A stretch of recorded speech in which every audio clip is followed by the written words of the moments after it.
Hello guys, आज मैं लेकर आ गया हूँ टैली की वो सीरीज़ जो लोगों को बहुत ज़रूरत है। अकाउंटिंग फील्ड में टैली की शुरुआत जो करना चाहते हैं उनके लिए मैं टैली का कोर्स लेकर आया हूँ, जिसमें हम बिगनर से ले एडवांस लेवल तक टैली सीखेंगे। तो आज का टॉपिक हमारा है कंपनी क्रिएशन। टैली में कंपनी कैसे क्रिएट करते हैं, ठीक है। तो मैं टैली के होम पेज में आ जाता हूँ, ठीक है। यहाँ पे कंपनी क्रिएट करने के लिए सबसे पहले आपको क्रिएट कंपनी का लिखा हुआ दिख रहा है, ठीक है।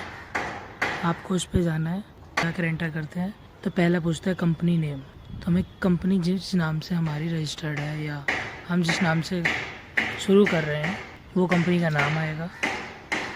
मेलिंग एड्रेस भी वही सेम आएगा, ठीक है। उसके बाद आते हैं एड्रेस पे। एड्रेस पे हम कुछ भी ले सकते हैं। न्यू दिल्ली, मैं दिल्ली में रहता हूँ तो मैंने दिल्ली लिख दिया, ठीक है। आप जहाँ रहते हैं जिस कंपनी का एड्रेस होगा, जिस एड्रेस पे कंपनी रजिस्टर्ड होगी वहाँ का एड्रेस आएगा। मैं कंपनी नेम पे कंपनी क्रिएशन लिख देता हूँ, ठीक है। सेकंड में भी यही आएगा। और एड्रेस पे हम दिल्ली लिख देते हैं,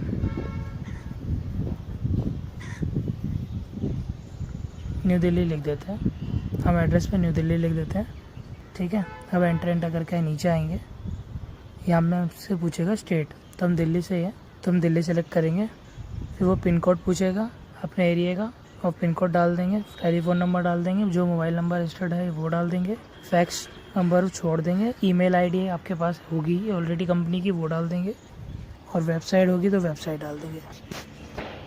फिर पूछेगा फाइनल ईयर बिगनिंग फ्रॉम, यानी कि आप कंपनी कब से चला रहे हैं या आपने नया शुरू करा है। जैसे मैं अब कंपनी क्रिएट कर रहा हूँ 1/26 से, मैं 1 अप्रैल 2026 से स्टार्ट करने की कंपनी कर रहा हूँ। तो हम इस तरह करेंगे 1 अप्रैल 2026। उसके बाद हम एंटर करेंगे तो हमारी कंपनी क्रिएट सक्सेसफुली हो जाएगी। अब हमारे पास आते हैं कंपनी की जो फीचर्स होते हैं, हमें जो चीज़ हमें ज़रूरत है वो चीज़ें। मेन अकाउंटिंग तो है इनेबल बिल वाइज एंट्री, ये होता है इनेबल बिल वाइज एंट्री। जैसे हम बिल्स पे जब हम किसी पार्टी से बिल रिकॉर्ड मेंटेन करते हैं तो उस टाइम हमें बिल वाइज डिटेल इनेबल करना पड़ता है।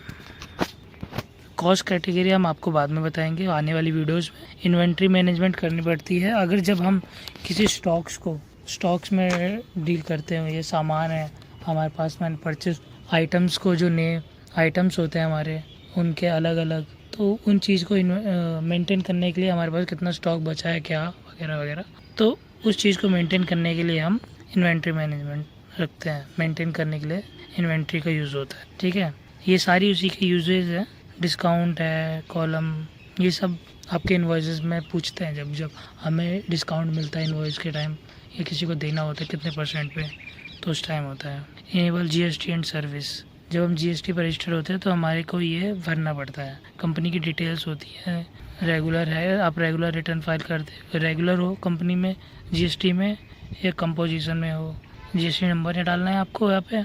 और पूछता है वो कौन सी क्वार्टरली रिटर्न फाइल करते हो, मंथली रिटर्न फाइल करते हो। और कनेक्ट करना है GST, तो आप यूज़र ID पासवर्ड भी डाल सकते हो, उसमें ID डाल सकते हैं। मोड ऑफ फाइलिंग में आता है हमारा, हम किससे फाइल करना है। DSC होती है, चलिए OTP के थ्रू। ये डिटेल, ये इनवॉइस डिटेल, ये हमारा नो रहता है। इनवॉइस डिटेल जब एप्लीकेबल होता है जब आपके 5 करोड़ से टर्नओवर, 5 करोड़ प्लस टर्नओवर हो जाए या 5 करोड़ हो जाए, उसके बाद ई इनवॉइसेज एप्लीकेबल होती है। फिर ई वे बिल की डिटेल होती हैं। ई वे बिल में होता है कि जब हम ई वे बिल अदर स्टेट में से, अगर हम कोई गुड्स अदर स्टेट में सेल करते हैं और उसका अमाउंट 50,000 से ऊपर आता है तो हमें ई वे बिल बनाना मेड एंट्री है, ठीक है। अगर हम सेम स्टेट पे करते हैं तो हमें 1 लाख तक की सेल पर ई वे बिल नहीं बनाना होता। उससे 1 लाख के प्लस होते ही हमको ई वे बिल बनाना पड़ता है। वो चीज़ आप इस टैली में ऐड कर सकते हो, आने वाली वीडियो में बताएंगे कैसे करते हैं। फिर हमारा TDS है, अगर एप्लीकेबल है तो उसे भी इनेबल करना है। TCS है, VAT है, ऐसी बहुत सी चीज़ें हैं टैली के अंदर जो आगे आने वाली वीडियोस में हम आपको बताएंगे, ठीक है। इसको आप एंटर करते जाएंगे ना, एंटर करते जाएंगे। पेरोल है, पेरोल हमारा है जब हम किसी का सैलरी शीट बनाते हैं तभी यूज़ होता है ये पेरोल। आगे आते हैं, हमारा बोलता है payment enable. Enable payment request to share payment link and QR। ये हमारा फीचर नया है कि हम बिल्स पे QR भी जनरेट कर सकते हैं। जो अमाउंट होगा स्कैन करेगा उसी पे बिल पे आ जाएगा QR अपना, और जिसको भी बिल देंगे वो उसी QR पे पेमेंट कर देगा। ये फीचर नया आया है हमारे टैली में। फिर आप एंटर करते जाएंगे तो हमारी कंपनी क्रिएट हो जाएगी। आई होपफुली मेरी वीडियो आपको पसंद आई होगी, और आगे आने वाली वीडियोस पे आगे के टॉपिक्स कवर होंगे, तो प्लीज़ इस चैनल को सब्सक्राइब कर लें। Thank you.